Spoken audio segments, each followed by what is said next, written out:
Veterans in Politics.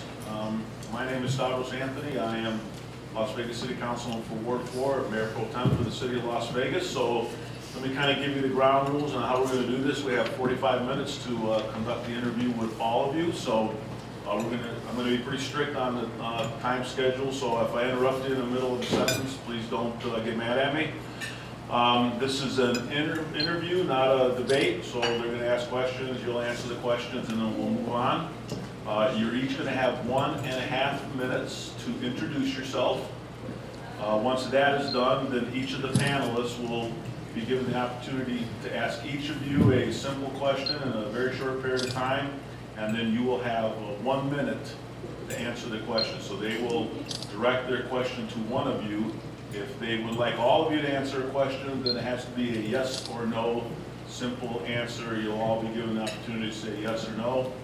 And we're going to do that for the next 45 minutes, okay? All right, so let's start with Shannon, and go ahead and give us your 1.5 minute introduction. Okay, can everyone hear me? Is this on? Even. Okay. My name is Shannon Maclean. I am a 23-year Las Vegas resident. Married with 2 adult children. My son currently serves in the U.S. Marine Corps. My daughter lives at home and goes to college. This is my first experience on this end of politics. I've been sort of active on the other end, but not on this end, so I'm excited to be here and hope I can bring a lot to the table. Okay, thank you. Douglas. Hi, I'm Doug Johnson. I am a resident of Las Vegas for 13 years now. Make that 12 and a half, excuse me. I came in the end of 2001. I have a daughter, and I live with my girlfriend, and someday we will be married. And this is my first time also running for any kind of office, and I appreciate the opportunity to be in front of you today. Thank you. Thank you. Laurel. Hi, I'm Laurel Jiminez. I'm a Democratic candidate for the Office of County Recorder. I'm a 10-year resident of Henderson, and I'm a 10-year employee of Clark County.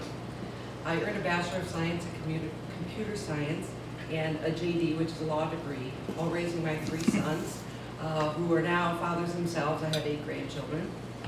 I've worked in the public sector for over 20 years, and I've specialized in records management technology.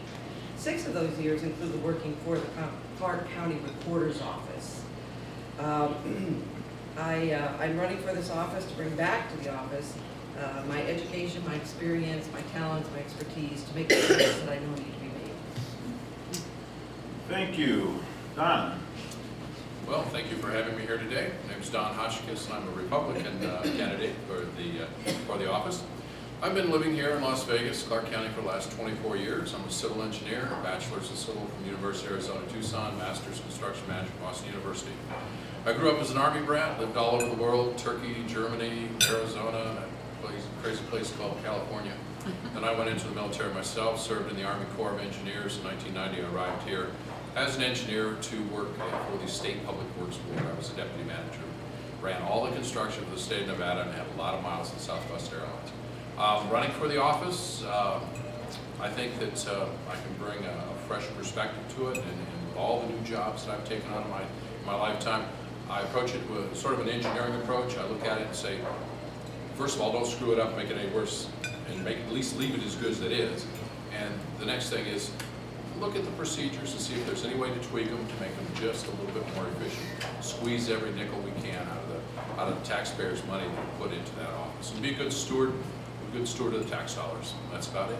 Thank you. Thank you, Don. And Debbie. Good afternoon, I'm Debbie Conway. I'm currently the Clark County Recorder.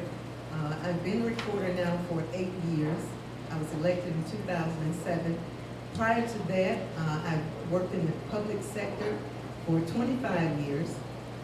I've also served in the private sector prior to coming to government. I was in the private sector for over 20 years. And between the two, in terms of combined experience, I've had project management experience. I've also had grants management experience, administration and writing of grants, and actually administering on the other end. I've had bank management experience. When I first came into Clark County, I worked in the manager's office. I worked in the Department of Finance for over 12 years in small business development. I was a small business development manager. and I was the one who did the economic disparity study and set up the small business program so that businesses local and small businesses here in Nevada could get contracts with the county and other local government agencies. And so, as your county recorder for the past 8 years, we've implemented a lot of streamlining and also a lot of projects, technology projects that has made the office a lot more efficient. Thank you, Debbie. All right, let's start with Jameson, and we'll just go one at a time around the table. Good afternoon, everyone. Thanks for being here. This question will be directed towards Ms. Jiminez. I see you have a computer science degree. What do you think technological-wise could be done differently in the county recorder's office that you don't believe is being done right now? I think, and I'm kind of uniquely and qualified to answer this because Just speak into the microphone. I did work in the recorder's office for 6 years. I've been gone from the recorder's office for 2 years. So just looking back to where the technology was 2 years ago, I think that there's enhancements that can be implemented. Indexing needs to be improved. There's an auto-indexing process in place that needs to be revamped because indexing, I think, is probably the most important function of the land records automated system. Thank you. Robert. I'd like to ask Ms. Conway a question real quickly.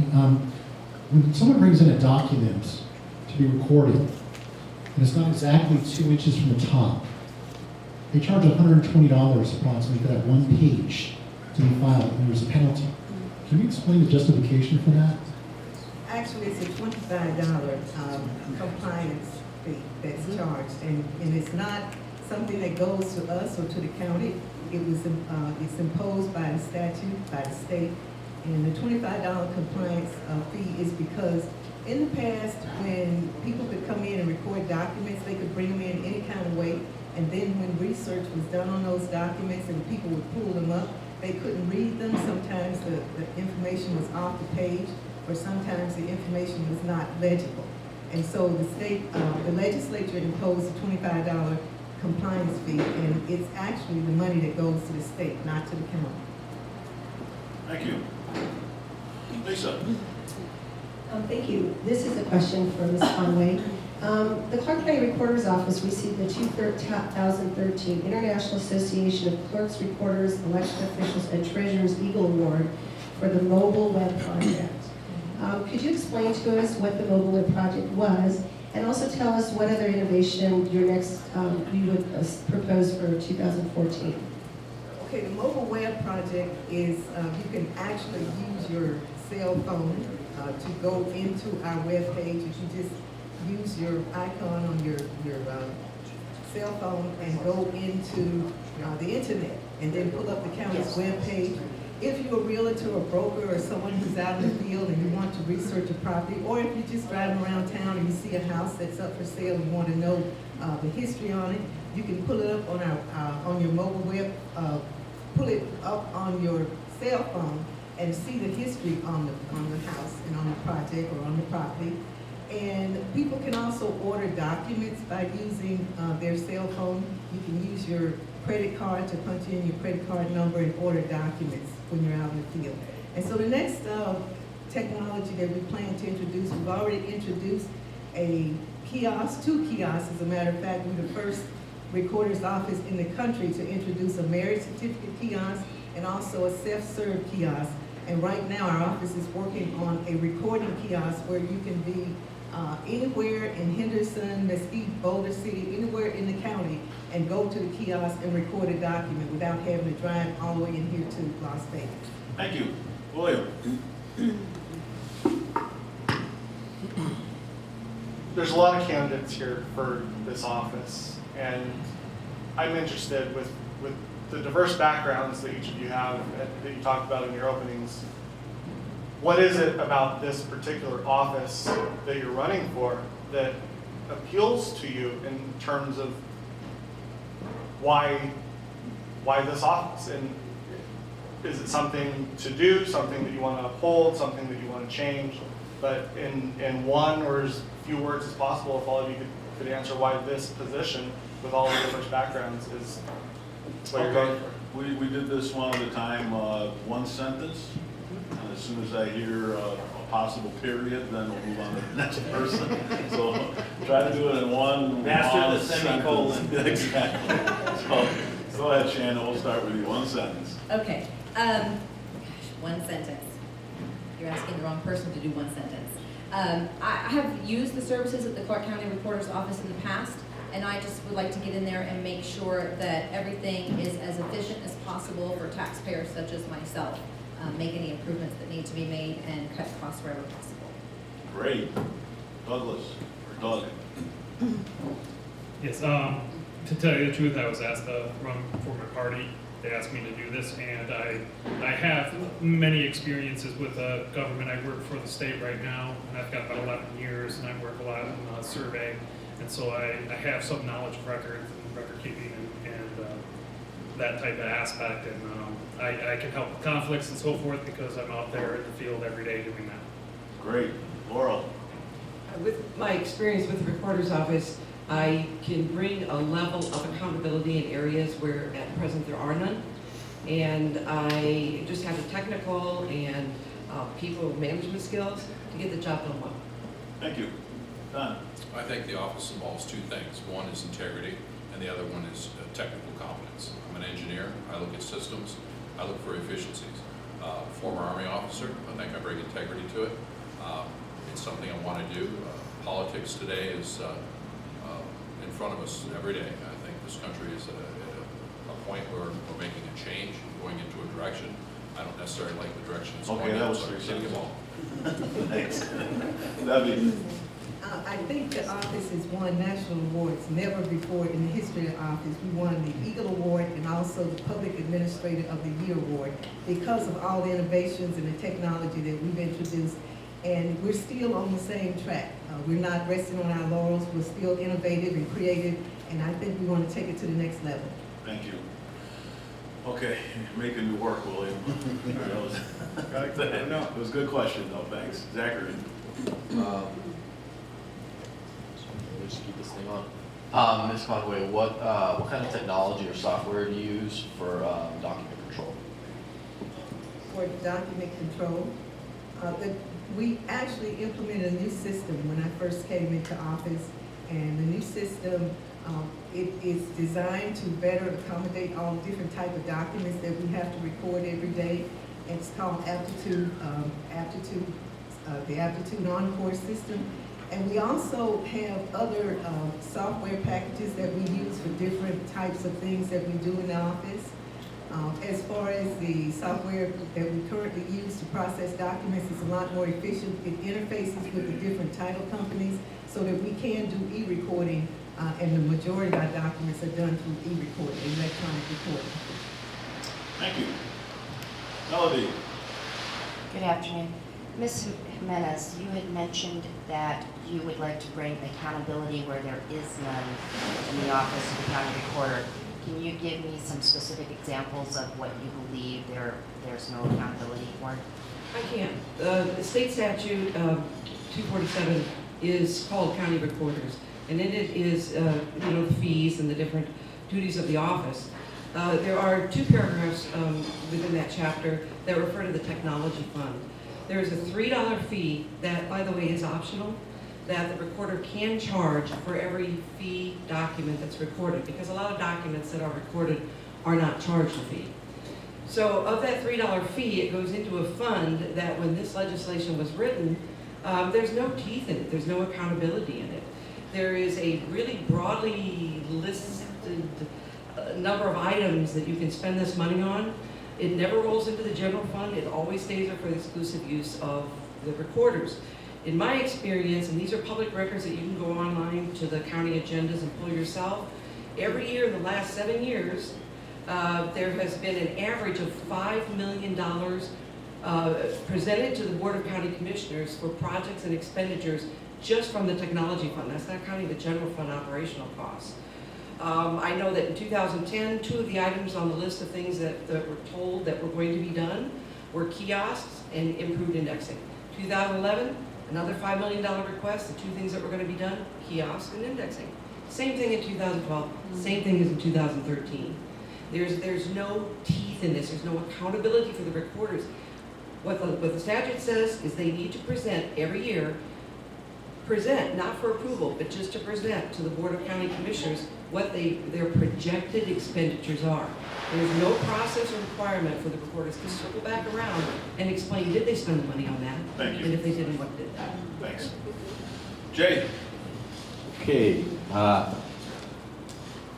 just ask three of you, maybe Don, Shannon, because Jalore, you just made a comment. And 3 or 4 of you, maybe just make a one sentence input as far as what is one thing that you would like to focus on and making a change. And Debbie, I know you already mentioned some of the things as far as the technology, but one thing you'd like to focus on as far as making a change in the county, as far as in the technology area. Are you directing that to everybody but Debbie? But just two or three of them. I'll let you moderate. Well, you pick. It's your question. Stay on the Okay, spot. go with Don. Don, go All right, first. Don, you'll be first. One sentence on what you're going to focus on. I think Debbie's done a great job down there.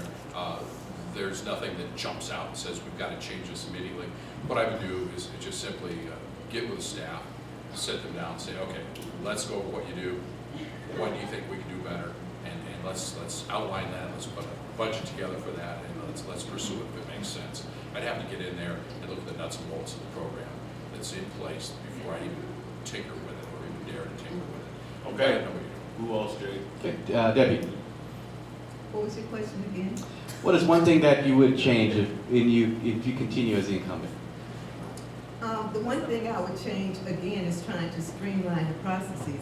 When I first got there, they were working a lot of overtime. It was 99.9% that we cut the overtime budget just in doing that. And so the other thing I'd like to make different is that the public doesn't have to drive all the way down to the office. I try to put more things on the internet so that they can access the records that way. Okay, and Shannon. And we're talking about the technology in use in the office? Yeah, that would be for, but if that's, you can touch whatever you like. That's fine. In studying what Debbie's done during her time in the office, it looks like she's done a lot of really great things, technologically speaking, to streamline everything. My question, though, that I would ask is, I do a lot of things the most economically as possible, while still keeping good service for the public. So I would look at possibly what might need to be cut, if anything, that's just kind of a waste of taxpayer money that's not really being used. And if there's nothing in that area, I had a kind of a hard time myself finding out how much money was spent on certain things that were implemented, and I think the public should know what their tax money is going for as far as these improvements and if they're necessary. Very good. Thank you. Good job moderating there, Jay. All right. So I'm really happy to see that you're all very well poised in technology and that you agree with that, because I think it makes it easier for the citizens to access documents and easier to facilitate our document recordings. So Shannon, this question's for you. So what kind of history do you have with technology that you could bring to the table in the recorder's office? That's a good question. Not much. I mean, I run my own business from home. I'm pretty computer savvy. I understand some of the systems that she's put in place, but without ever having actually done this job, I think that would be something I'd have to get in there and learn very quickly and get very proficient at quickly. But I don't think it would be too difficult for me to figure out, is this necessary? Is it good? Do we need to change it, or do we need to eliminate it? So I guess I would just have to get in there and see. Thank you. Travis. Thank you. This question is for, Ms. Conway, sorry. As an attorney, I use the recorder's website fairly consistently, and I know that there's a lot of documents that were recorded in the past, long before you came into office, where the names are inconsistent, where the parties are incorrectly aligned, and I just wondered, do you have a plan in place to go back and fix any of those inconsistencies? We're already working on that project. Whenever the recorders are not recording and if we're caught up in other areas, their responsibility is to go back and address the older documents to make sure that they're properly lined up, the names are correct, there's consistency there. And that's one of the reasons why we keep getting from the public, put the documents online so we can print them off and see everything. Our attorney, because you are an attorney, our attorney advised us not to, because we need to go back and do the cleanup. And the legislature did say there's still documents out there that have personal information on it, that we have to redact those documents. And so we're working on the redaction as well. Thank you. Thank you. George? This is for Douglas Johnson. What qualifications do you bring to being county recorder? Well, actually, I don't really have that many qualifications. I do work in the state, and I do work with records all the time. And, you know, really I'm a people person, so, you know, the recorder to me is also a leadership quality person for the people. And just, you know, if I were to be elected, I would like to, you know, make sure that that office is, you know, well versed in being, you know, together with each other and seeing what's best for the people that I work with there, and the people making sure that the county gets the best representation, the best service when they come up there. Okay, Karen. Good afternoon, everybody. Thank you for joining us today. Mr. Johnson, I had no idea. I happen to work with Mr. Johnson. I didn't know you were going to be running. But now that you're here, and after all the conversations I've had with Pete, I should have known that you were more politically inclined. What is your party? Why would your party think that you would be suited for this, and why did you agree? I am a libertarian. My party asked me because of my name. It said my name is Doug Johnson. It's a fairly common name. And for us, we need to have ballot access, and we need to continue on that. And they figured that they could get enough votes with just my name for me to be, you know, worthwhile to be put on the ballot. And you agreed because? I agree because, you know, hey, it's the first time I'm going after this. I want to learn about politics. I want to learn about the inside things of what's going on. Should have came to me. Well, that's fair, but I mean, you have to, you know, you have to put your foot in the ring. You got to try. You got to go out there, and you got to be willing to make an effort to do what you believe in. And this is what they asked me to do. I mean, sure, I would have been far more suited, I think, for more of a, you know, a legislative position. I would, you know, I have more belief in that, but they asked me to do this, and I thought, you know, that's fair enough. I will do that for you because, you know, you asked, and we'll see how it goes. We'll see how this turns out. And do they know you impersonate Elvis on the side? I'm just kidding. Thank you. All right, I have to ask you one question though, Douglas. It says on my notes here that you go by tractor. Is that correct? Yes. You go by tractor. Not all the time, but yes, I do. All right, very good. I didn't know his name was Doug.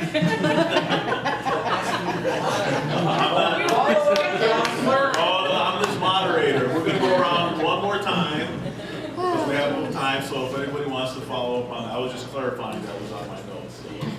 So why do they call you Tractor? Karen is asking a question now. Why do they call you tractor?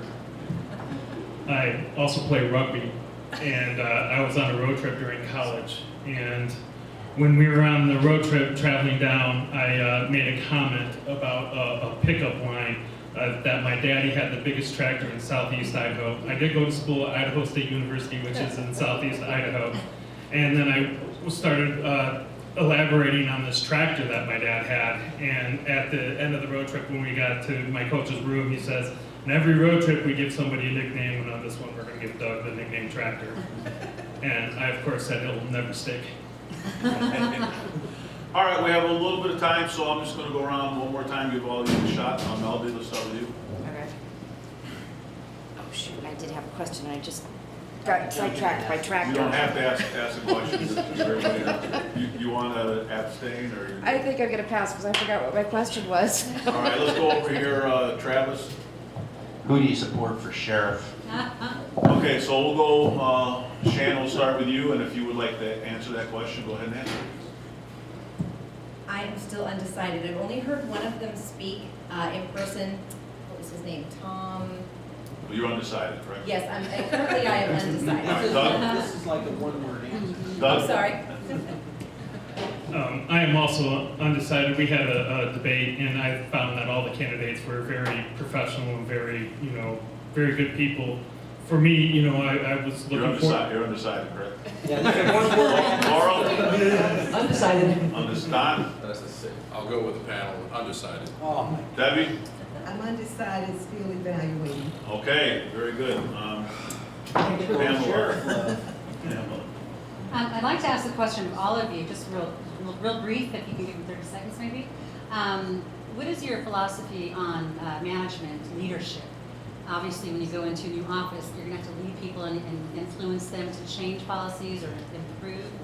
So what is your personal philosophy on management and leadership? The beatings will continue until morale improves. Well, I'll give you 30 seconds. Let's start with Don, just to mix it up a little bit. Oh, I get to go first. Okay, I'll tell you what's worked for me in the past. And the meetings will continue, that doesn't work. I tried it, it doesn't work. Basically, powering down, giving power and authority to the people at the lowest level to do their job, and then going and meeting with them at their desk, not in your office, at theirs, and finding out what you can do to help them do their job better. That's what's worked with me. It worked with me in the state, it worked with me in the military, and it's done me well. Just helping the guys that are doing the job every day do it better, and remove the obstacles that they might have. Thank you. Laurel? Well, my management style is teamwork and it's inclusive. I am a strong enough leader that I will step up to the responsibilities that there needs to be an individual leader for. But I also believe in giving credit where credit is due, recognizing and appreciating the performance of my staff. Thank you. Shannon? Well, as a leader, working in an office with lots of different people with different styles and personalities, you have to kind of adapt to each person's style and personality and understand what that is and where they fit, where their niche is within the group. Hands-on, absolutely. You have to work one-on-one with folks and make sure everyone understands where they need to be and help them get there. And if they're not the right fit, then maybe move them to a place where they are the right fit. But absolutely, you have to have camaraderie. I have a no gossip policy, definitely, and just open communication always. Thank you. Bud? I believe that in training, first you need to train people to be accountable and very on top of their job. And then I believe once they are trained to have a hands-off approach and let people do what they do best. And Debbie? I believe in leading by example. When I first got to the office, there were a lot of little factions and pockets, and everybody was out doing their own thing. And so we had to get through the barriers and teach everybody that teamwork is the best way to do it. There's unity and strength in unifying. And so, and then I got in the trenches and we were backed up with mail-outs and whatnot, and I sat there and I mailed stuff out every day. So lead by example and just get everybody involved with teamwork. Thank you. Good question. Jay, any follow-up? Is there currently a charge to look up documents online? And if there is, will it increase or, okay. Thank you. All right, George, anything else? Okay, Zachary, anything else? Robert? I wanted to ask this of all the panelists, but specifically Ms. Conway. Obviously, in the last few years, been serious issues with documents filed by banks. And mortgage fraud has been a big issue. How have you addressed that to verify those documents are not fraudulent and filed by banks? You want me to go ahead, Liz? Yes, the question will be directed towards you because that's what you said. Our office is a member of the Nevada Fight Fraud Task Force, and that includes the Attorney General, the Secretary of State, all the local and state officials that are like the Metro Police, the FBI. And whenever we have a document that comes to our office and we're suspect in terms of if it's fraudulent, we send it to our district attorney, who in turn funnels it out to that group. And we meet with them once a month. We are on the task force, and we talk about those types of documents. And they're the ones that follow up anytime we suspect something. Thank you. Jameson? Sure, this question would be for Laurel.